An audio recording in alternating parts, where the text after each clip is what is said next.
దేవాది దేవునికి వందనాలండి. తల్లిగారి పేరు రత్నం అండి, రోకలపూడి నుంచి వచ్చారు. అయితే ఈ తల్లిగారి సాక్ష్యం ఏంటంటే, గత నెలలో ఈమె పక్షవాతానికి గురయ్యారండి. ఐసీలో పెట్టారు. డాక్టర్స్ అయితే బ్రతకరు అన్నారండి. చాలా భయపడ్డారు.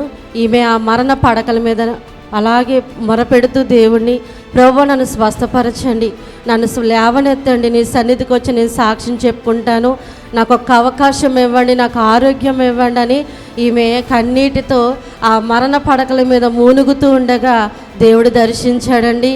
4 రోజుల నుంచి ఐసీలో ఉన్న ఈ బిడ్డను దేవుడు ముట్టాడు, తాకాడండి. నార్మల్ అయిపోయారు, ఇంటికి వచ్చేసారు. నేను లేవగలుగుతున్నాను, నడవగలుగుతున్నాను, నా పని నేను చేసుకోగలుగుతున్నాను.